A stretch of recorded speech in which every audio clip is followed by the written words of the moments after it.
Welcome to LeaderIQ, where we share the stories of leaders in brand and retail, so you can learn what led them to find success in their careers, while giving you an intimate look at how they made foundational decisions along the way.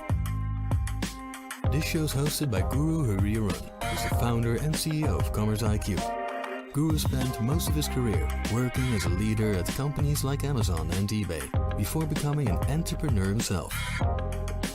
This podcast is brought to you by CommerceIQ, a company which Guru started in 2019 that has become the e-commerce operating system for brands like Logitech, Johnson & Johnson, Kellogg's, Mars, Duracell, and many more. If you're interested, check out commerceiq.ai to learn more. With that, let's get to the show. Today's guest is Jim Welsh, who is a Senior Vice President of Western Digital. Jim and Guru dive deep into Jim's early years as the son of a diplomat who has lived in places around the world, from Turkey, Martinique, Central Africa, and Paris. Jim was on track to become a doctor before he turned to business and landed the role at NEC, where he stayed for 10 years. Jim's love for electronics led him to become an expert in external storage, eventually leading him to launch the first external hard drive in the market at Maxter. Jim then went on to become the general manager of Western Digital, where he has successfully led the consumer electronics unit and reached the brand's #1 worldwide share position for external hard drive storage since 2006. Without further ado, here is Jim Welsh and your host, Guru Hariharan. Hey Jim, welcome to the show. You and I have known each other for a couple years now or more. I've been really looking forward to having you on our show. Very excited to unravel some stories from both your personal and professional lives. I've been a big fan of how you sort of grown in your career and lots to learn from you. So I've gotten tidbits on some of the wins and failures and learnings over the life, but I'm really looking forward to sort of unraveling all of that in a methodical way today. So thank you for being with us. Well, thanks for having me. Perfect. So the roadmap for today's podcast is going to be three things. Number one, we'll sort of delve into your early life and values, your upbringing, and also tied to like your current professional personal life. Number two, we will go and unravel some of your learnings and decisions and failures on your professional successes, and finally we'll end with some questions on personal life. So that's going to be our roadmap, very quick. So with that, would love to just jump right in. Would love to understand, like maybe start with your early life. How was it growing up? I know you grew up in many different places, from Turkey to Martinique to Central Africa. You've got a pretty diverse set of experiences growing up. So would love to understand how that was like. Yeah, well, I was the son of a diplomat. So that explains, traveling. I was born in Turkey. My dad ended up doing 3 tours of duty in Turkey, but I lived in Central Africa, Martinique. I'm not going through the order. I said Martinique, traveled extensively through Latin America, lived in Morocco. And my high school years were in Paris. And after Paris, I went back to the States to go to college. I went to Brown, great school. I ended up being very lucky in getting there. I didn't appreciate quite as much what I had. That's what happens when you're 18 years old. You don't really know what you have. And later on, you say, my God, I was really fortunate to go there. But I really grew up, this growing up really formed me a lot. It's an advantage, and it also is it could be a challenge, because I wasn't as connected to the US as I would have liked to. But I was connected to the world, which makes it really exciting. And I kept that up throughout my adult life. I continue to travel extensively and discover more places. There's still a lot of places I'd love to go to. That's amazing, Jim. So I actually want to pick on your multi-country experience, if you may, like in the early life. So how was it like to be like, did you grow up as like, feeling like an outsider, or were you sort of a natural, sort of getting in and mixing with folks? I think when you're a kid, you know, you don't think it, you just don't think through it too much. You want to have fun. Okay. So I was in class, I was in class in Africa. I was with the locals, and they were playing with me, and you know, there were a lot of big French community, but there were also Africans, and they were my playmates. You know, I would play with them. They'd be in the class with me, and it was just like, you don't overthink it when you're that age. Yeah.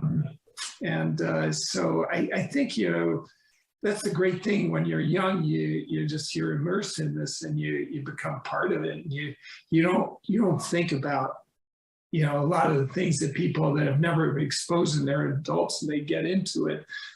You know, they overthink it. I think people are we're all human beings, and as a kid, there's a lot of purity. So I had a good start in my life. Yeah, it's kind of cool to have that pure outlook as a kid, and not to overthink it. That's a good one. And as you think, we get busy in our daily lives every day. I have an 11-year-old. I bring him up. He's growing up as to be an American. He was born over here, and you know, we travel once in a while and stuff. But I'm wondering, like, what were there like you got to sort of more, whether you liked it or not, you got to mold your professional career in a way that, and being influenced by having lived in these countries. What was was there an importance or some learning in terms of just being in multiple settings, which actually had a positive or negative impact to your personal or professional career or professional life later on, which you look back and go, wow, that was something good that I got out of, and I should give that to my kids. Well, you know, it opens up your mind, because all of a sudden you see things from different vantage points. All right. You know, I've gone back to Africa. I've gone back to, you know, Morocco. I got back to Turkey. I've gone back to those places. And in the business, sometimes it was on business. And I would run into people, like I rented a person who was in my middle school in Casablanca. And he happened to be working for an agency that represented Western Digital. Total coincidence. And he saw my name, came up to me, and it was really interesting. He was a great guy in my class. He was in 8th grade. But you learn that looking at things at different vantage points, okay, what's really important culturally. So I was exposed to that, and you keep an open mind overall, and you think, and that's what's really fascinating and has always brought a lot of curiosity. And when you're curious and you have an open mind, and we're in a global economy, that carries really far, because you've got this sensitivity. You know, there are a lot of companies that are US centric or they're European centric. But, you know, we're in a global economy. You've got to look at that. And you have to adapt, and people are going to use things a little bit differently. There is some, you know, commonality, you know, but when you look at people that, you know, use mobile phones, like in Africa, they don't even have, a lot of them don't even have a PC. They went straight to the smartphone. So their lifestyle is very different. And when I look at, you know, how we approach markets, it's going to be very different. They got a different budget, you know, overall, and the importance of things, you know, priorities. Some people, it's more about putting, you know, shelter over your head, although that's even something that's important for people. There's a lot of homeless in the United States. But I think you've got a lot of sensitivity around that. You understand markets better. And it's given me a little bit of a leg up. And I would say, bring your son, travel with him, open up his eyes, because if we stay just in our little backyard in California, that doesn't happen. And when you start that with kids, they ask you, when are we going on the next trip? Yeah. And you got to go plan it right away. No, that's a great point. I think we've got to be intentful about that, and it's not just sort of just go there and be in a resort and come back. And like, okay, is there a deeper deeper connect or deeper engagement that you're having with when you upon your travel. We obviously, like, during travel, it's hard to do that, but when we go on, like, say, trips to, say, India or something like that, that ends up being a little bit more deeper. And I wish we could do that more systemically with other settings as well. But that's pretty cool to understand that openness that it brought to you. Would love to understand how you decided to going to Brown. I went to his high school in Paris. It was quite advanced. And my father said, "Hey, you've got these great grades. You took the SAT test." I don't know how I ended up with a very high score, but I guess, multiple choice was not common. It was actually absolutely not available in France. So when I got to the multiple choice, wow, this is great. How can you get it wrong, even if you're, so he suggested, he suggested I visited Dartmouth on summers. So I wanted to do Dartmouth. I wanted to, and then I put Brown. He gave me, it was more, my parents had a home in North New Hampshire. Okay. And so we kind of gravitated around New England overall. And I had a friend who was going there, and she was at that time, she was a freshman, and she was going to be a sophomore. And she said, "You should apply to Brown because they would love people like you." And I applied. Went for an interview, and 3 days later, and I applied late. I applied in July before the September beginning. So they were really considerate, and they admitted me at Brown, and it was a great experience. Although quite a shock of moving to Providence after Paris. But Providence is a lot nicer now, and the university is fantastic. It's just an amazing university, and I'm going to get very engaged with the university. I'm mentoring students and having speaking engagements and helping their career development there, because I think it's really important. Obviously, there's a vested interest. I'd love for some Brown students to join Western Digital. We've had a few of them. I'd like more of them.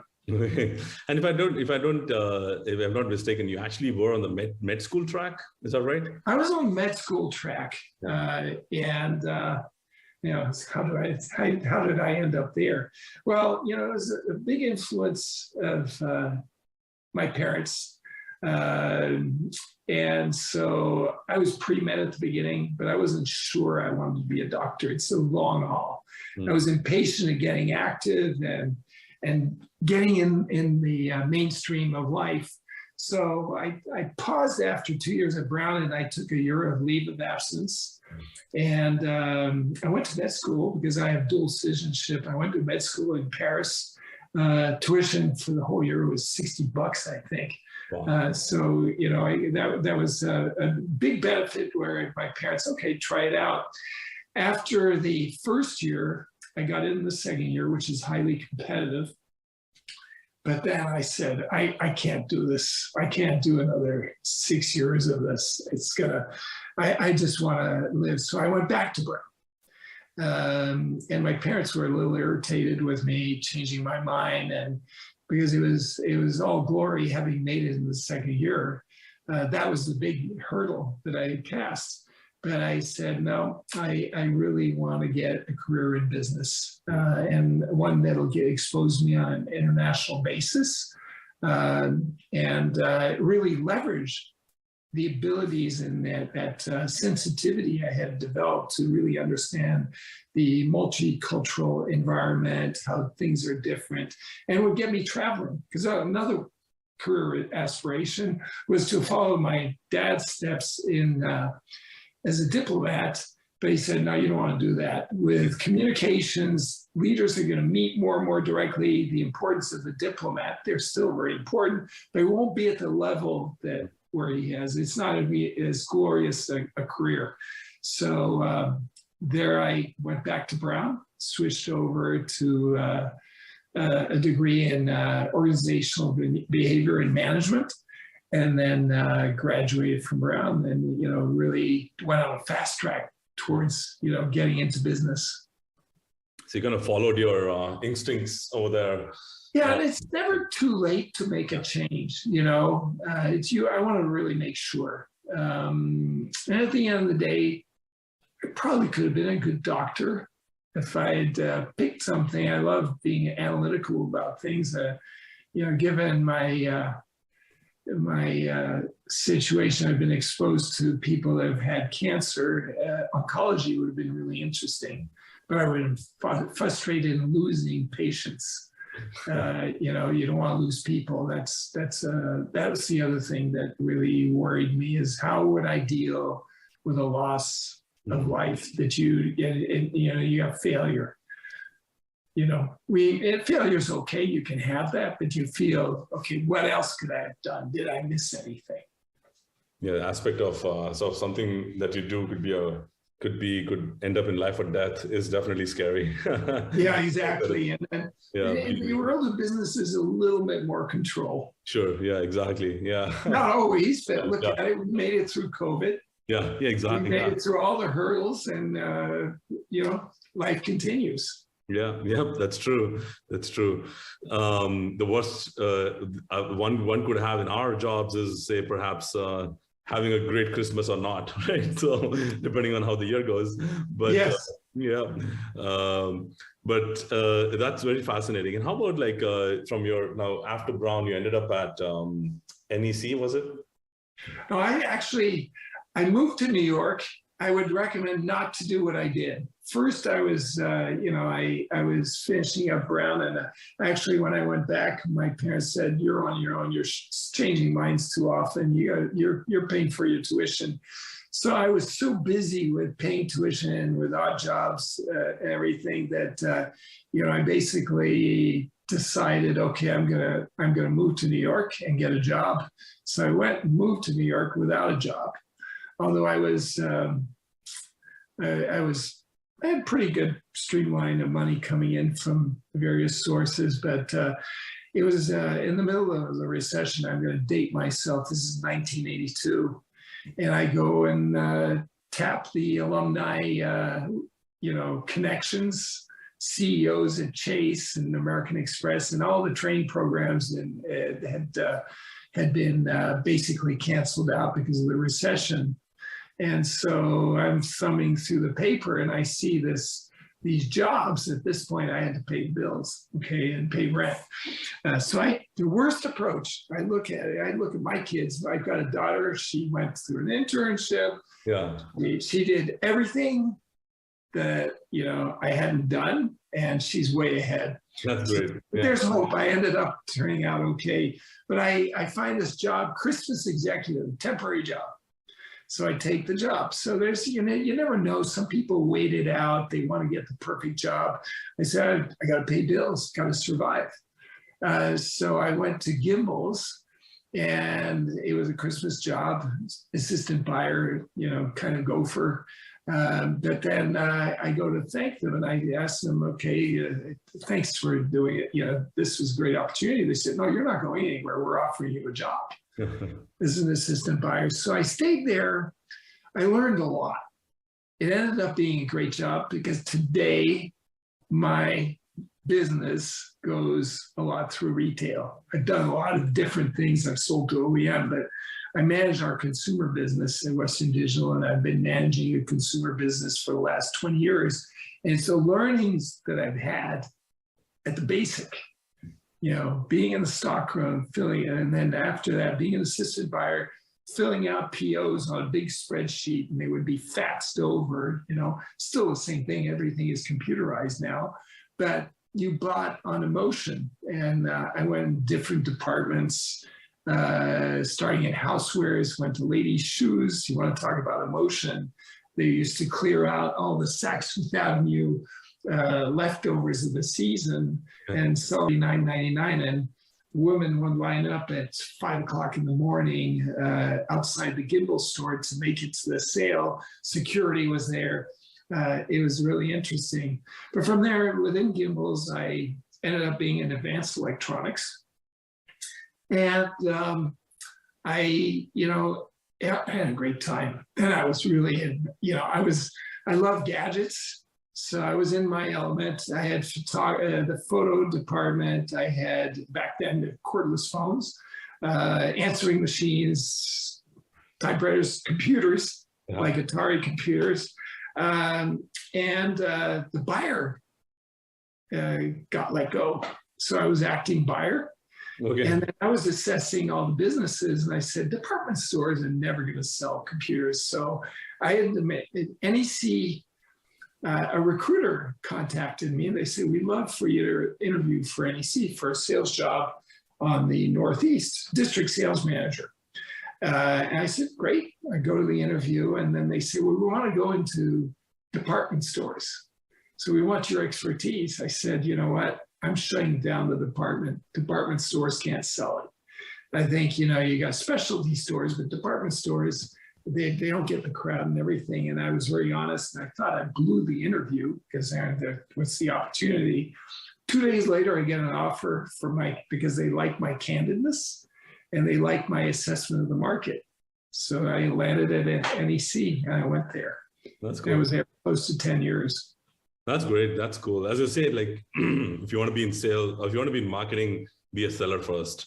And if now you're operating, you're selling a branded product, and you've been a retailer before and a buyer before. So on the other side of the equation. So that's what intrigued me is, you know, I was intrigued. They had they sold monitors, and they also had this early laptop. Okay, it had 40 characters across 8 lines, keyboard. You could do it had a little basic word processing thing. It had basic programming that you do a calc program in it. And I thought that was really cool. And so they were entering into the early stages. Radio Shack had a model that was also made by a similar company. I just thought that mobile computing was going to be really great because we want to be. So I was drawn by, you know, and I became passionate about it. And then the monitor business was important because graphics I thought was really cool. You know, displays, you know, it's the whole experience of displays, input and everything. So I got lured into that.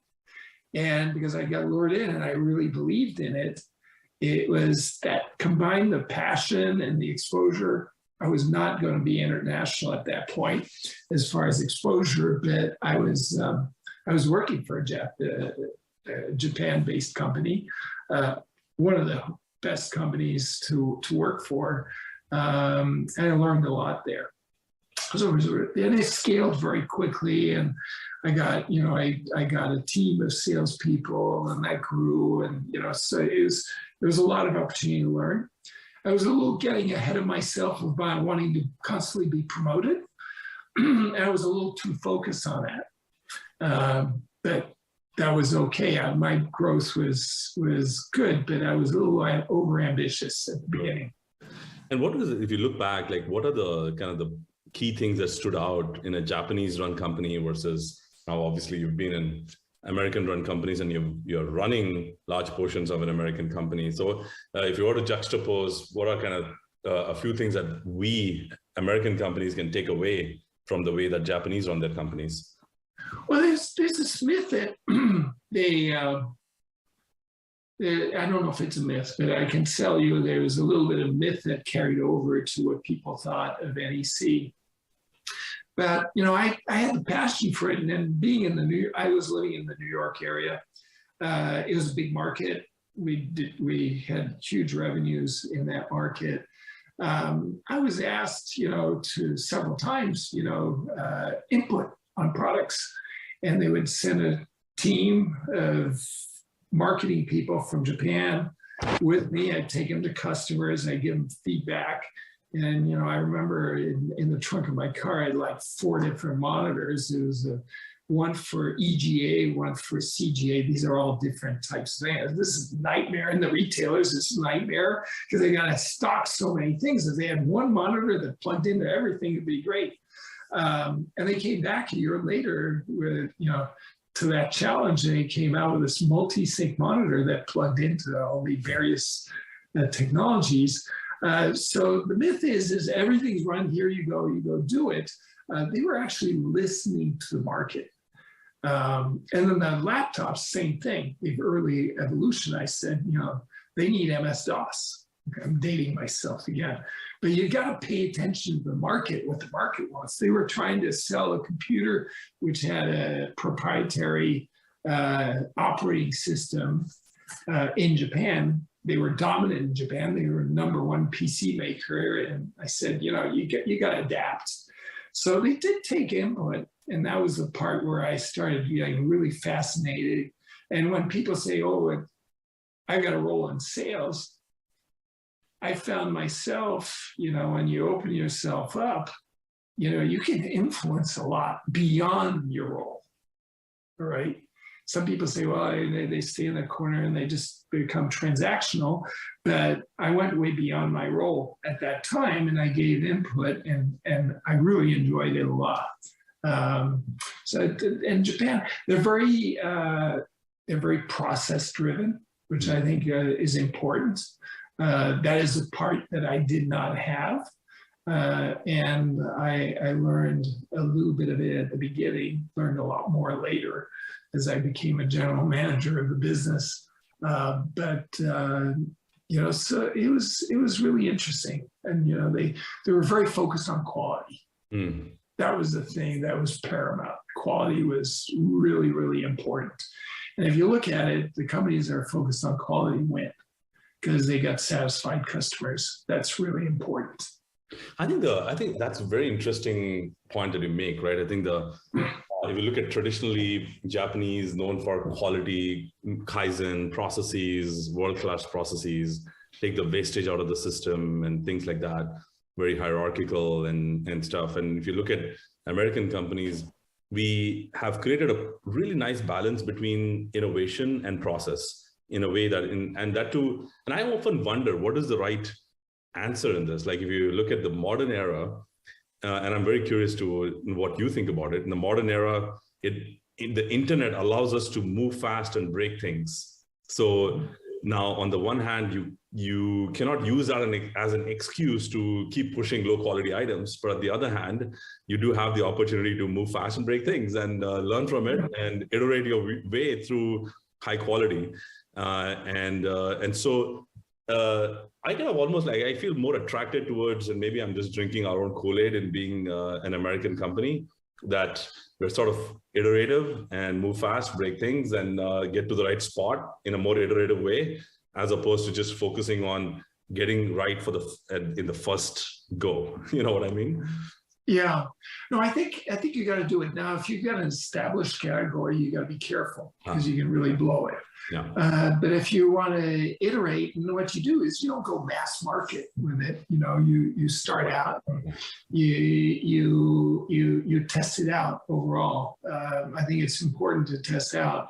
Or I even a big believer, you prototype even before, and you just check usability overall. So I think this is one area where the companies that lead do that. The other ones that just kind of follow and don't dare do a little bit of that, they're not going to succeed.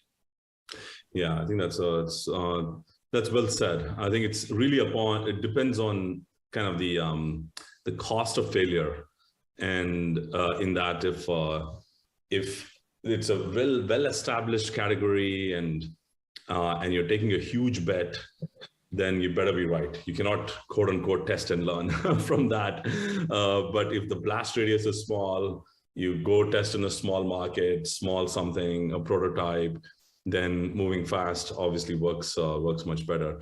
One thing that you brought up, Jim, which kind of resonated with me a lot, is sales can be just sales, can be very transactional, make a great variable compensation, W-2, and walk home. But you sort of said something which really resonated with me, which frankly, for the sales people that I worked with, has really separated out the good from the great, which is it's not just hitting the numbers and winning food, but it's actually being the voice of the customer or having the pulse of the market and bringing that back to the product team.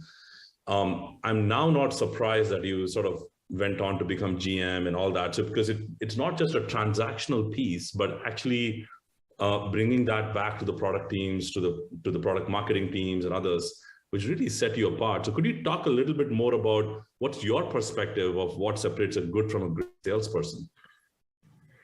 Well, I always believed in using every single product, right? If I wasn't going to be interested, I ended up being a kid in a candy store, okay? Or in a toy store, basically everything, even in the days of NEC, the early laptops, then we got the MS-DOS, then we got Windows, and that laptop back then was 15 pounds. But, I had a home I lived in Manhattan, but I had a home in Eastern Long Island by the ocean, and go on the weekend, you bring your work with you, or, so I was just using the products a lot. And, you need to relate, you need to connect, you got to have that passion. Look at a lot of startups, people really end up startups really believe in it, or even in companies where, and I look at my team, what makes it thrive is they believe. When they don't believe the products, they don't use it. I even, always encourage people, you might be in finance, learn about the product, okay? Understand it, understand the model and everything. You need to go beyond your role. Okay, you don't to understand it, to put yourself in the shoes of the person. So, but you start with the consumer. And I'll give you an example. When I was at Mac Store and launched Mac Store's first external storage, I was in sales. I was asked to launch it, and I was not even in products. And they said, Jim, you got something here. Go do more out of this retail business. My kids were really young.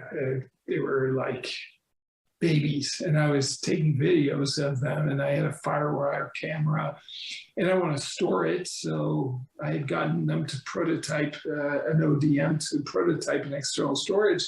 And then I was, I had a FireWire adapter card on my notebook, and I was editing video and everything. And I really understood the need for it. Mm-hmm. And I remember going to Best Buy, and I told them this is what's going to happen. They signed up right away. Okay. And because I believed in it, they signed up, they merchandised. And by the way, there are not many FireWire ports on laptops back then, or PCs. So we got a card, and they always stayed engaged. The first 12 months were like excruciatingly tough, but they stuck by it because they believed in that use of where digital content was going. It was almost before, back then, there were the only cameras. I think there was Kodak was in the digital camera business, but they didn't want to hurt. They were actually an early lead. We had a drive that went in, a PCMCI drive that went in, but they were in the early lead, and they wanted to protect that business, so they didn't want to innovate. They should have kept on innovating. They could have been a leader. They had a great brand. But anyway, when you're in sales and you really do it, and you've got conviction, and you're more authentic. It's important to be authentic. That's what's carried me a lot, is really believing it. Or even if I don't understand something, I learned about it. If you would, put me, at managing the cloud business, I'd go understand. I do understand cloud because it's a component of what we integrate to. But I would understand more of the architecture about it. And you learn it. You've got to go deep dive into it, not just always hear the spec. Here's the spec we need and do it, because if you actually know more, you could suggest more, and you could be consulting more in sales. And you develop a really strong relationship with the customers. And that's really important overall, is really understanding what we're doing, not to say, okay, I'm going to go sell this amount of widgets and fill out the PO, get my quota, drop the price so I can sell more, but don't drop it. That's a bad mentality. It's about what's the value, what are we bringing to the table, and telling the story and having a narrative overall, and getting the customer to understand it downstream. I love that, Jim. So kind of belief in the product, truly understanding and believing in the value that it drives for the end consumer, being authentic, having the ownership to dive deep and know the details and care about the details. Yeah. That's a point. It's sort of how you set yourself apart, and it truly resonates with me. Thanks for sharing that. Going into within Jim, you got hired as a general manager at Western Digital. What do you think gave the Western Digital team, the management team, confidence in hiring you as a GM? That's a good question. They told me they were down south. They were in Irvine at that time, and I didn't want to move. And early on, they were a competitor, and they were getting irritated by low market share and Maxtor having high market share. And Maxtor was not in the strongest financial shape, but we had a thriving retail business and external storage business. So they tried to hire me as a salesperson, said, or leading the sales. He was VP of worldwide sales. And I said, that's more of the same, and I don't want to move. And then they pinged me again. And I actually, after turning them down an offer, they said, well, what are you going to tell the CEO? And I felt kind of bad because I had kind of accepted the job because the offer was really good. They weren't going to require me to move. I said, I'll go tell the CEO why I don't want to come. And I met with then CEO Shaquille, and I said, when I was in Maxtor, I actually ran the product line. There was a GM of it, but I ran the products, but I was not a GM per se. He says, well, why don't we make you the GM? I said, I've never done that. Mm-hmm. And he said, I'm going to make the bet. I said, you're sure? But I don't want to move. He said, you don't need to move. And then he says, you're going to be brilliant. And we've been watching you. I didn't know I had that much attention. But we were a market leader with a Maxtor one-touch drive. And then so I took the job. And I guess he was right because I managed the business. So they had no share or very little share. So Seagate acquired Maxtor, and WD ended up within 12 months a number one share ahead of the combined share of Seagate and the new Seagate Maxtor. So that worked out okay. But there are a few knobs that you turn and you do it right. And if you believe in the business and the customer relationships and what people want, the consumers, is linking, knowing what people want out of the products. I love products, to also being able to go sell them. So, and as I built a sales team, there were a few really great people already there. All the people at Western Digital were great people. They just needed kind of a framework and priorities overall. And so it was a great ride. That's great. So I was going to ask you about that, which is you took a business, went from being a challenger to be a champion. You drove the business more than 10x in the first 2 years, as my team tells me. Apart from sort of setting priorities for your team, were there key things that you did, key decisions you made that really helped you make that a reality? That's no small feat to like 10x a large business, and that too in a slow moving category like storage. Well, you build up over your career. You build up a lot of contacts. You get a lot of experience. You learn. You constantly learn, and the willingness to learn is important. You learn from your mistakes. You just don't make them twice. And you surround yourself with good people, but even out of people you can get, I like, enabling people too. It's not always, about recruiting, because I look at today, there's still some team members that are there. They were back then 16 years ago. They were there before I was. And they're phenomenal people. It's about enabling people. That's empowering them overall and engaging them and make sure that, but we all have to transform too. So one, it's about the people and developing them, and also making sure they transform, because the business transforms. If you're unwilling to transform, you're out of luck.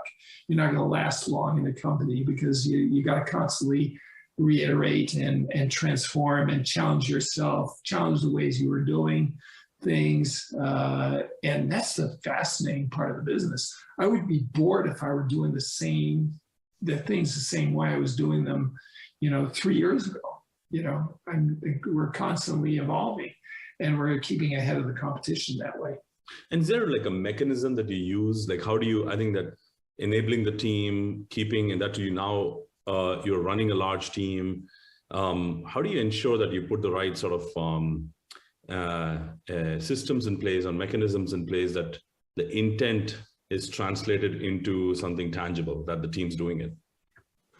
Well, it's a lot of elements in there. So I gotta think about What's like your top 1 or 2 that you've seen to work? I think you gotta have an evolving structure, and then you have to have really strong priorities. Okay. The times where I and the team got a little off track is when our focus was not we weren't laser focused on things, and we were trying to do too many things. That's the great thing is when you're in the digital content arena and storage and what we do with our digital content. I remember at the beginning when I joined Western Digital, it was just mostly backing up, PowerPoints and maybe a few photos, low res, photos. The iPhone wasn't there back then. To now everything's gone digital. Okay, or it was really painful when you captured video. You had to port everything in, pull it in, and everything. Now it's on your phone, and you share it, and everything goes around. But I think it's so you can get carried away very quickly. I think it's about being focused and having a strategy.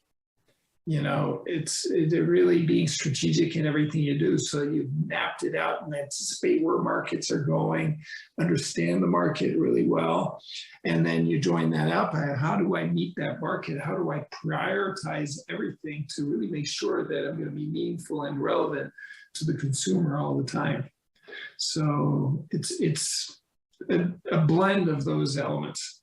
I think that's I think very practical what you said. At the end of the day, you can have a sales enablement person or enablement person, or you could have said HR processes, you could have pointed to values, but I think you came back to basics saying, hey, priority and strategy. That was real. At the end of the day, you have the right strategy. Does the team know what's the North Star? Where are they going towards?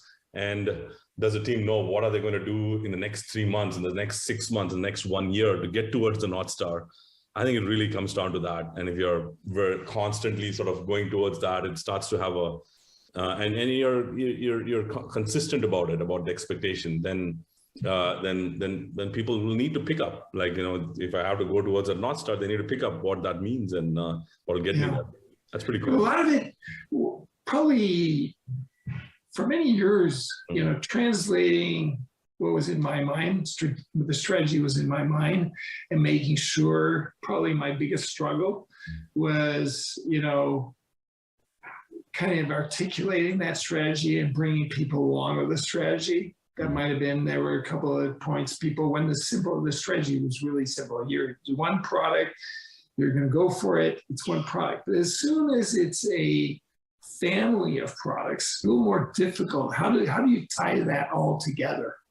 And in a very complex environment where you've got so many devices producing content and so many devices displaying content, and the content is moving around from the edge to the cloud and everything, and then you're trying to put that out.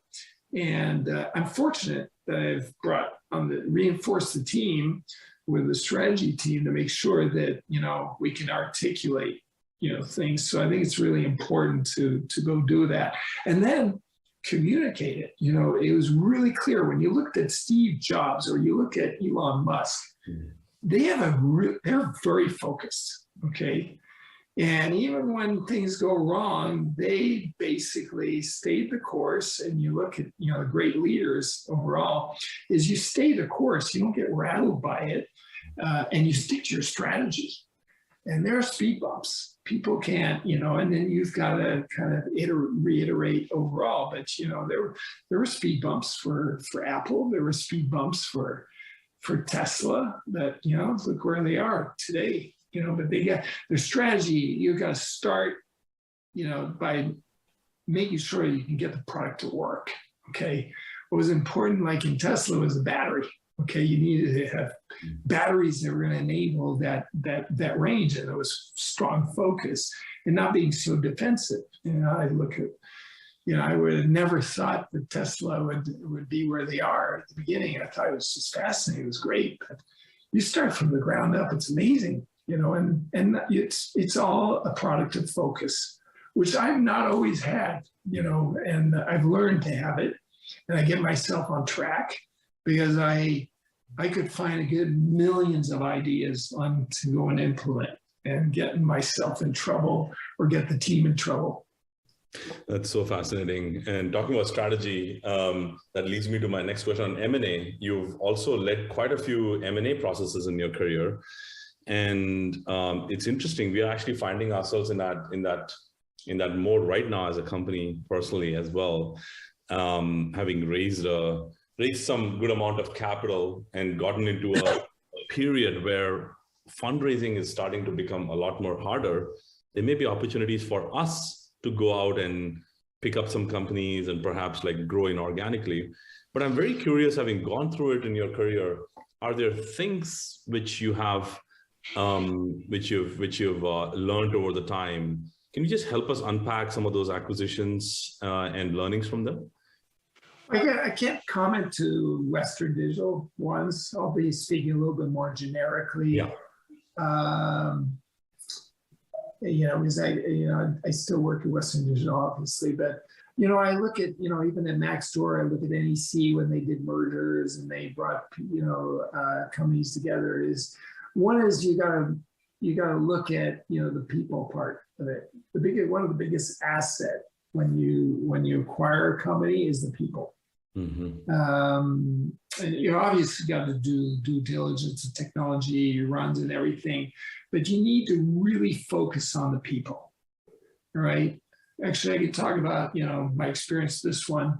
When we acquired SanDisk, I told my team, at Western Digital, I said, I'm moving to the SanDisk office. You guys are going to feel neglected. I love you. Don't worry about it. Keep running things. And I put myself at SanDisk and I listened. They had a great retail business. I didn't want to screw it up. Right. And I listened and I blended into the team, and you got to be humble at the beginning. Okay. Instead of say, I'm going to know how to do better than they do and everything like that. And what I found is, a lot of mistakes by companies is by thinking you go and acquire, you knew to do it, and you lose the magic that was there, right? And it's so important not to do that, because you acquired a valuable asset. It's like a house. You buy a house, it's a great location. You go and you kind of think it through before tearing it down and rebuilding. Okay, maybe you don't even need to rebuild. All right, or there's some good elements, So I think it's important because the people are very important, and what is being done there, usually you acquire companies can't grow, and they can't get the funding. There's a reason for that, but you got to go look at, okay, why did I acquire it? Let's make sure I preserve it and I add value. We have to add value as leaders and as people, and you bring the people together culturally and make everybody feel important. Because that's the thing, and then you might not always be able to bring you're going to come out with a new culture. You got to look at the culture. If you got a very strong, well-vetted culture, then you ease them into that culture, and that's not always easy either. Got it. That's very, very helpful. So that also brings me now to, now we are sort of in the tail end of our conversation. Would love to just maybe get your thoughts extempore on what are your predictions in e-commerce and retail. You've been in this market for quite a bit, and you've seen this evolve in various forms and shapes. What's Jim's crystal ball for e-commerce and retail?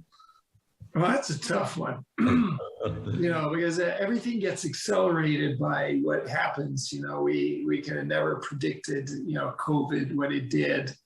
But, when you look at, brick and mortar retail, e-tail, I think they'll continue coexisting. Best Buy's done an amazing job, through COVID. They transformed. They were willing to transform.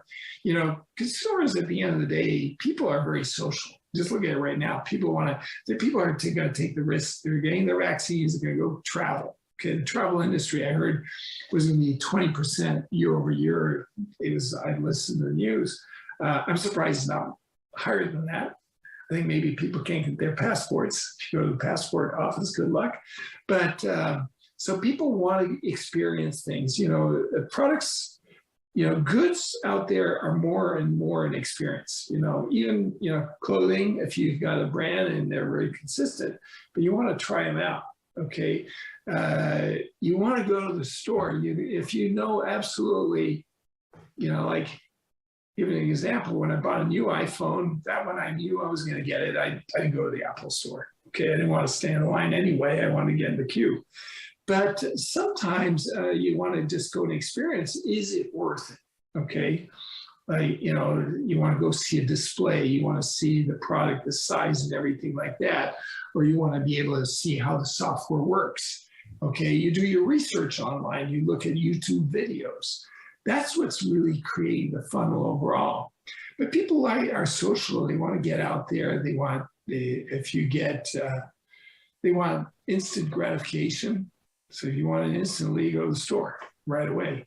If you're willing to wait, you can wait a day. You get it through Amazon. But if you want to get it, you go to Best Buy, or you want to go to a clothing store. You go, to Macy's. You want to go to I go and shop at 4 different areas for food. Okay. My late wife used to do that. And now I understand it, because the best meat is here, the best fish. And, food is very important for a Francophile.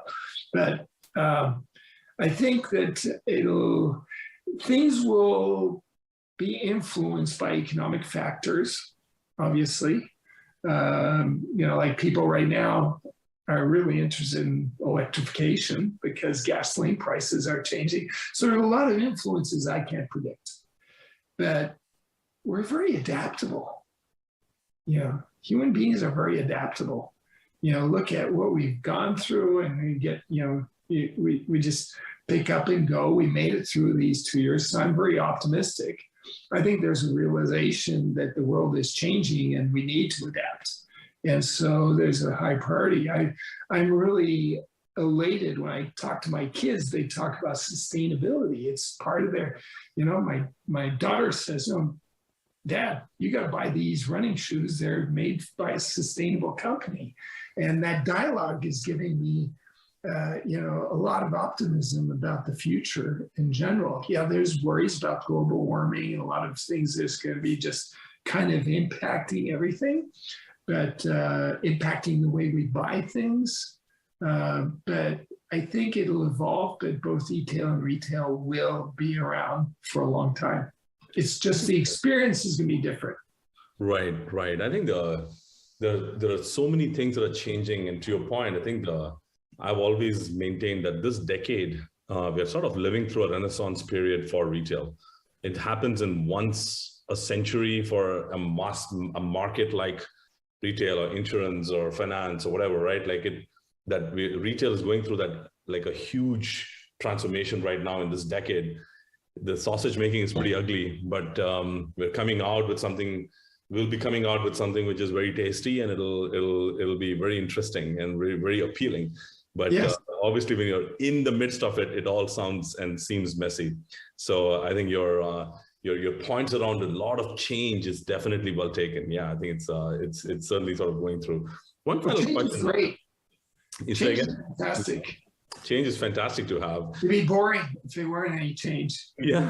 One final question, Jim, in 30 seconds or less. I'm curious, what's left in your bucket list as the world is opening up? As you mentioned, COVID's hopefully behind us, travel's coming back in.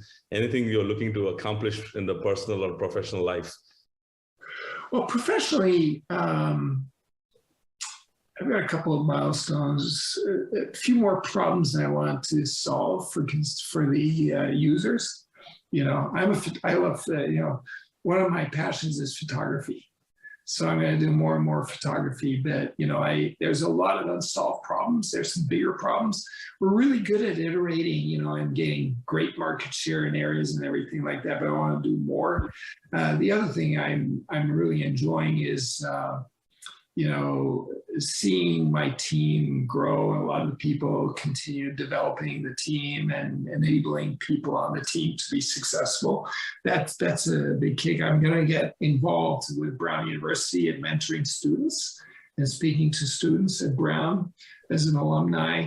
So I'm very excited about that because I want to make sure they're not making the same mistakes I made starting out. Just imagine if I hadn't, if I had planned things better, and this is what I'm amazed by this generation, is they plan a lot better. Now it's a little easier, everything's on the internet, communications is a little more rapid, and there's accessibility to everything, but I think I do not plan to retire from activity ever. So I'm going to stay very active. Once a warrior, always a warrior. Well, thank you so much, Jim. It was amazing to have you on the show, and really appreciate you sharing and unraveling some of the personal stories and learnings. Thank you so much.